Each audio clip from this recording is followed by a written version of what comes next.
नमस्कार प्रिय विद्यार्थियों, एक बार फिर से मेरे YouTube चैनल मंजो ज्ञान धारा पर आपका स्वागत है। हमारा अध्याय समास का चल रहा था, कुछ टॉपिक रह गए, आज उसको हम पूरा कर लेंगे। उससे पहले मेरी आपसे छोटी सी रिक्वेस्ट है, प्लीज़ आप मेरे वीडियो को पूरा देखना, पसंद आए तो लाइक एंड शेयर कर देना। पहली बार अगर आप मेरे चैनल पर विजिट कर रहे हो तो सब्सक्राइब कर लेना, बेल आइकन को भी प्रेस कर देना ताकि आने वाली ऑल नोटिफिकेशन आप तक पहुँच जाए। तो आज हम द्वंद्व और बहुव्रीहि समास को पढ़ेंगे, फिर हमारा समास का अध्याय है वो कंप्लीट हो जाएगा। यानी द्वंद्व समास क्या है, इसमें आपको ध्यान रखना है। द्वंद्व समास में क्या होता है, दोनों पद क्या होते हैं, प्रधान होते हैं, दोनों पदों का समान महत्व होता है।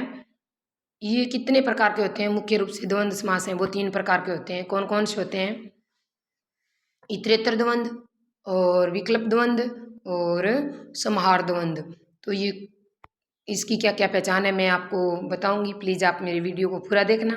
और देखो, इतरेतर द्वंद्व में क्या है, दोनों का कोई समस्त पद दे दिया जाए और उस पद में क्या होता है, पूर्व पद और उत्तर पद दोनों पद होते हैं, उन दोनों का क्या होता है, बराबर महत्व होता है। कैसे होता है देखो, यानी इतरेतर द्वंद्व में आपको ध्यान रखना है, दोनों का क्या होता है, बराबर महत्व होता है। तो आप देखो, मैंने नीचे एग्जाम्पल दे रखे हैं।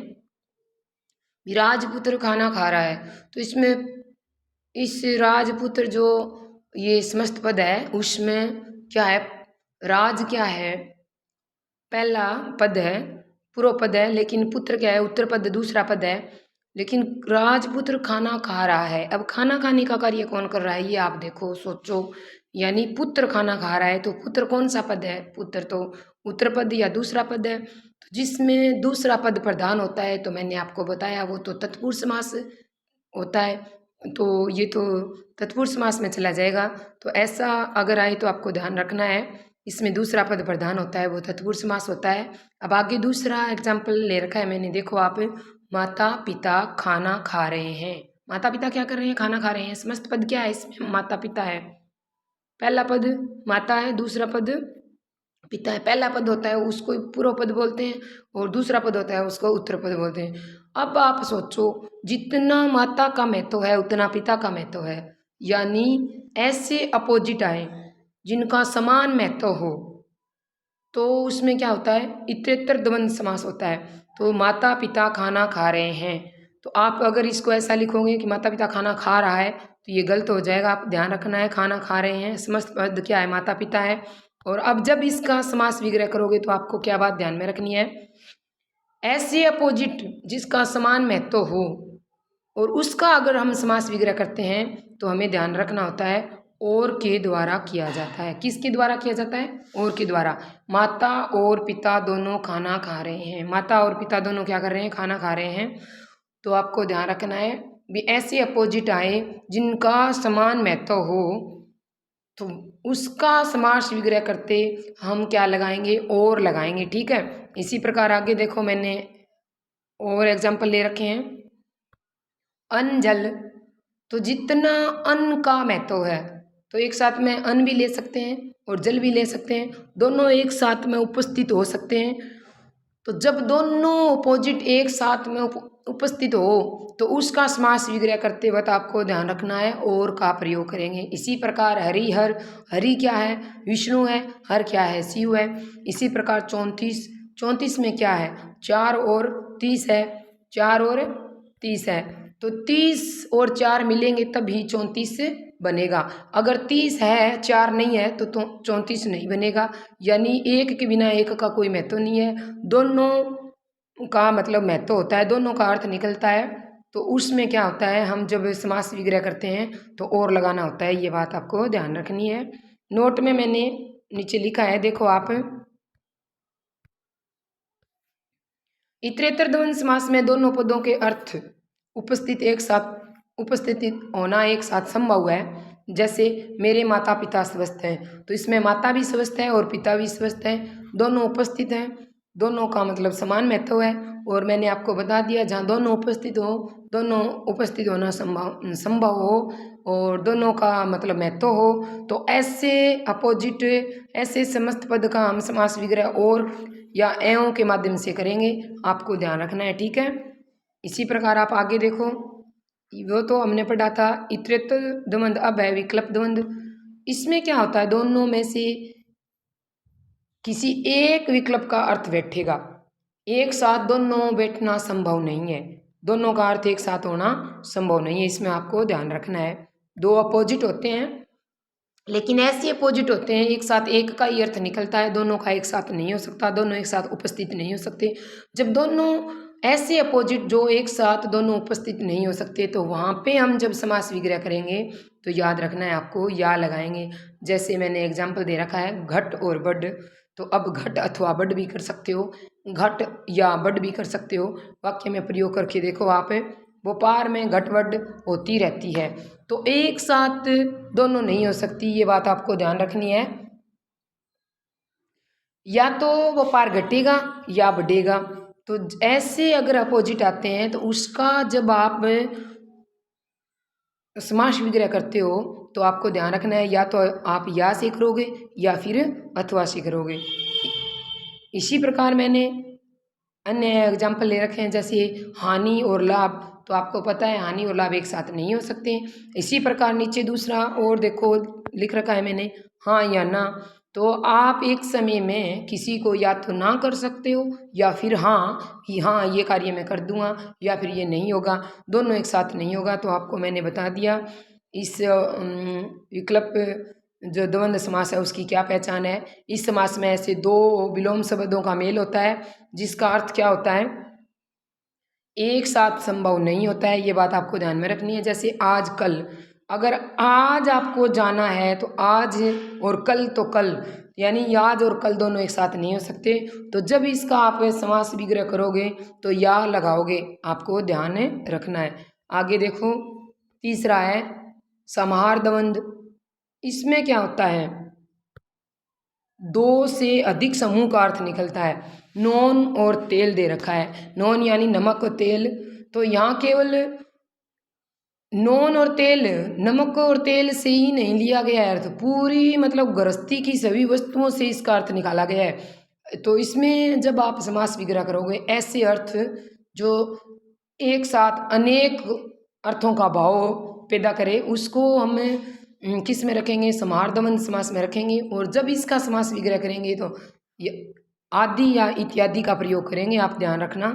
इसी प्रकार आगे देख रखा है छल कपट, तो केवल छल कपट के लिए, छल कपट आदि, ये आदि है जो केवल छल कपट के लिए नहीं आया है, यानी छल कपट जैसी और भी बेईमानी या मतलब ऐसी छल भरी बातें सबके लिए आता है, ठीक है। इसी प्रकार आगे देखो आप, चाय बाय दे रखा है, तो आप सोचोगे भी बाय का तो कोई अर्थ ही नहीं है, तो वाय का अर्थ ध्यान रखना है, आदि है।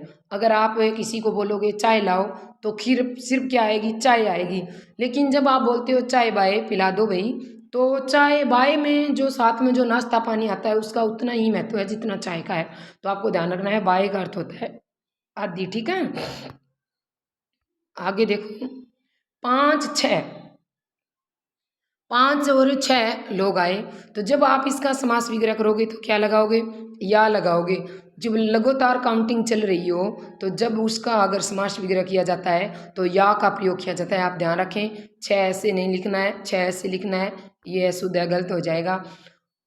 अगर बीच में कोई एक काउंटिंग मिस हो जाती है, जैसे 1 2 3 बोल के आप सीधा अगर 5 बोलते हो, 4 मिस हो गया, 7 मिस हो गया, ऐसे में आप समास विग्रह कैसे करेंगे। देखो 5 7, 5 दे दिया लेकिन 6 को छोड़ के 7 दिया है, ऐसे आए 5 7 किसी एक को छोड़कर अगली संख्या आ जाए, तो आप समास विग्रह करते वक्त ध्यान रखोगे 5 से 7 तक लिखोगे, ठीक है।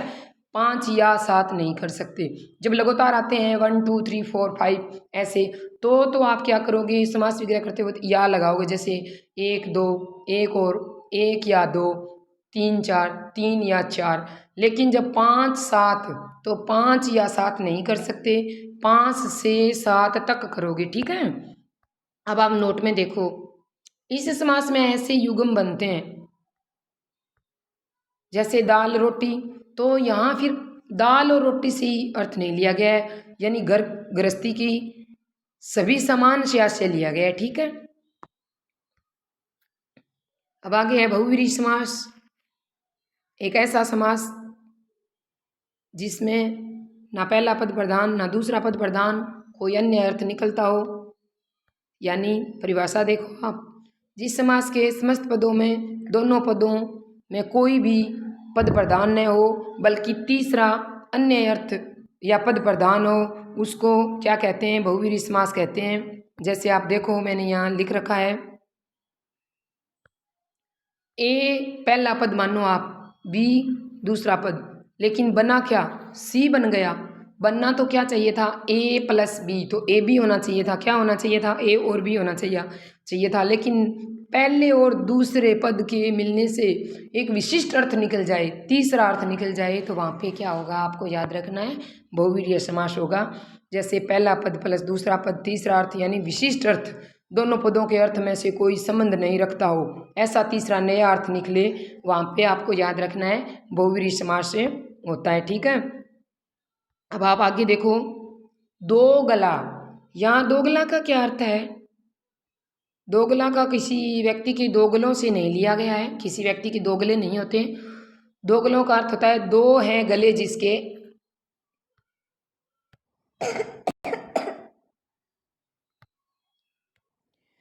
दोगला का मतलब ये नहीं है कि भी किसी व्यक्ति के दो गले हैं। इसका समास विग्रह देखो कैसे होगा, दो है गले जिसके, यानी दोहरी बातें करने वाला व्यक्ति, एक पल कुछ बोलेगा दूसरे पल कुछ बोलेगा, यानी क्या निकला? ये तीसरा अर्थ हो गया, दोहरी बातें करने वाला व्यक्ति। इसी प्रकार लंबोदर, उदर यानी पेट। अब लंबा पेट तो बहुत लोगों का है, लेकिन ये किसके लिए स्मित हो गया है? ये शब्द किसके लिए रूढ़ हो गया है? किसके लिए रूढ़ हो गया है? ये गणेश जी के लिए रूढ़ हो गया है। यानी लंबा है उधर जिसका, वो कौन है? गणेश जी हैं। ठीक है, इसी प्रकार आगे देखो, नीरज। इसी प्रकार आप देखो, नीरज यानी नीर यानी क्या होता है? जल होता है।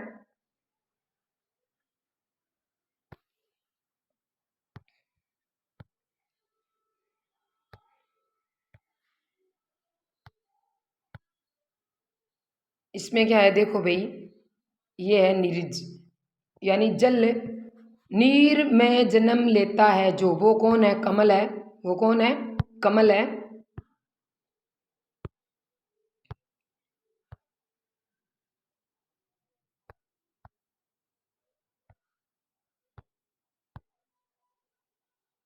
यानी नीरज नीर से जन्म लेता है जो, वो है कमल। और ये आपको ध्यान रखना है, नीरज यानी जल में तो सैकड़ों जीव जंतु क्या करते हैं? जन्म लेते हैं, लेकिन ये किसके नाम का टेंडर छूटा है? केवल कमल के नाम का। किसके लिए रूढ़ कर दिया गया है? किसके लिए रूढ़ कर दिया गया है? यानी भाषा में जब कोई शब्द केवल एक शब्द के लिए रूढ़ हो जाए, भाषा में क्या है? कोई केवल एक शब्द के लिए कोई रूढ़ हो जाए या अस्मित हो जाए, तो उसमें जो तीसरा अर्थ होता है उसके लिए जो रूढ़ हो जाए, तो क्या कहते हैं उसको? बहुव्रीहि समास से होता है। ठीक है, हिमालय। अब देखो, हिमालय में क्या है? हिम के आलय, बर्फ के आलय तो बहुत सारे हैं, एक पर्वत विशेष के लिए आया है। किसके लिए आया है? एक पर्वत विशेष के लिए। कौन सा हिमालय? जो उत्तर भारत की तरफ, जो उत्तर उत्तर साइड का जो हिमालय है, उसके लिए आया है। वैसे तो हिम के आलय बहुत सारे हैं, यानी किसके लिए? पर्वत विशेष के लिए ये नाम है वो क्या कर दिया गया है? रूढ़ कर दिया गया है। और इस प्रकार अगर कोई नाम केवल किसी एक व्यक्ति या वस्तु विशेष के लिए मतलब टेंडर छूट जाए, तो उसमें क्या होता है? उसमें बहुव्रीहि समास होता है। ठीक है, अब आगे देखो,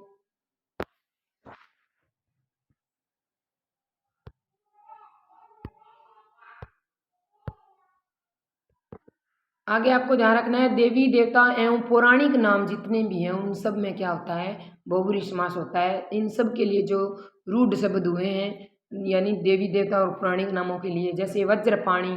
वज्रपाणी हाथ में जिसके, वो कौन है? जिसके हाथ में वज्रपाणी, वो कौन है?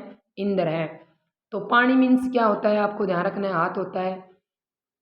यानी दधीची की हड्डियों से बना हुआ जो एक कठोर अस्त्र था, वो केवल किसके पास था? इंद्र के पास था और किसी के पास नहीं था। इसलिए इस वज्रपाणी को किसके लिए रूढ़ कर दिया गया है? इंद्र के लिए रूढ़ कर दिया गया है। इसी प्रकार शूल पाणी, शूल है पाणी जिसके, तो पाणी मीन्स हाथ, यानी जिसके हाथ में शूल है वो कौन है? शिव है। शूल क्या होता है? त्रिशूल होता है। त्रिशूल किसके हाथ में? शिव के हाथ में। इसी प्रकार वीणा पाणी, वीणा है पानी जिसके हाथ में, वो कौन है? सरस्वती है। सरस्वती के हाथ में क्या है? वीणा है। तो ये वीणा पानी किसके लिए रूढ़ हो गया है? सरस्वती के लिए। इसी प्रकार ध्यान रखना है। चक्कर पाणी, चक्कर है पानी जिसके, वो कौन है? विष्णु और कृष्ण है। और आगे देखो, वक्र तुंड। वक्र मीन्स होता है टेढ़ा, तुंड मीन्स मुख। यानी गणेश जी का मुख क्या था? युद्ध करते समय टेढ़ा हो गया था। तो ये वक्र तुंड किसके लिए रूढ़ हुआ है? गणेश जी के लिए हुआ है। ठीक है, वक्र तुंड। वक्र तुंड मतलब है, वक्र है तुंड जिसका, यानी वक्र मीन्स टेढ़ा, और तुंड यानी मुख, जिसका मुख टेढ़ा है वो कौन है? गणेश जी। आप ध्यान रखें। ये तो देवी देवताओं के और पौराणिक जो नाम थे उनको जो रूढ़ किया गया था। अब आपको ध्यान रखना है प्रथम शब्द संख्यावाची विशेषण किंतु विशिष्ट अर्थ निकलने के कारण, यानी प्रथम शब्द क्या होना चाहिए? संख्यावाची होना चाहिए। लेकिन क्या होना चाहिए? किंतु एक विशिष्ट अर्थ निकलने के कारण वो द्विगु समास में न होकर के किस में चला जाएगा? बहुब्रीहि समास में चला जाएगा। जैसे पंचानन, क्या है? पंचानन, यानी 5 हैं आनंद जिसके, वो कौन है? शिव है। लेकिन यहाँ पर क्या है? आनंद 5 नहीं है, 5 आनंद जितनी शक्ति है शिव के पास। ठीक है, ये बात आपको ध्यान रखनी है। उसके बाद 10 आनंद यानी 10 मुख किसके लिए रूढ़ हुआ है? ये रावण के लिए रूढ़ हुआ है। 10 मुख किसके लिए? ये रावण के लिए रूढ़ हुआ है। त्रिलोचन, कौन है त्रिलोचन? शिव। तो आप ध्यान रखो, शिव जी के भी क्या थे? 2 ही नेत्र थे। ये तीसरा नेत्र ऐसे ही बना दिया, तीसरा नेत्र नहीं है। यानी त्रिलोचन क्यों कहा गया है? यानी जो 2 लोचन यानी 2 आंखों वाले देवता हैं, 2 आंखों वाले देवता हैं, उनसे ज़्यादा देखने की शक्ति, क्षमता अधिक होने की वजह से शिव को क्या कहा गया है? त्रिलोचन कहा गया है। उसी प्रकार आप चतुर्भुज, चतुर्भुज का मतलब 4 भुजाएं नहीं है। भुजाएं तो कितनी है? भुजाएं तो 2 है। चतुर्भुज में भुजाएं तो कितनी है? 2 है। किसके लिए कहा गया है? विष्णु के लिए। लेकिन 4 भुजाओं जितना बल होने की वजह से इसको क्या बोला गया है? चतुर्भुज। इसी प्रकार पंजाब, 5 आब यानी 5 नदियों का प्रदेश होने की वजह से पंजाब बोला गया है। इसी प्रकार 5 अमृत, दूध, दही, घी, शक्कर, शहद के मिश्रण को क्या बोला गया है? पंचामृत बोला गया है। क्यों बोला गया है? इन पांचों का ये मिश्रण, और किसी का मिश्रण अगर होता तो वो नहीं, केवल दूध, दही, घी, शक्कर, शहद का जो मिश्रण होता है उसके नाम का ये टेंडर होता है। आपको ध्यान रखना है। इसी के नाम का जो विशेष रूप में रूढ़ कर दिया गया है, और जहाँ किसी विशेष के लिए रूढ़ हो जाए, कोई शब्द स्मित हो जाए, वहाँ पे क्या होता है? बहुवीर्य समास होता है। आज हमारे समास है वो कंप्लीट हो गए। कल नेक्स्ट वीडियो में मिलते हैं किसी नेक्स्ट अध्याय के साथ। तब तक के लिए प्यार भरा नमस्कार। जय हिंद, जय भारत।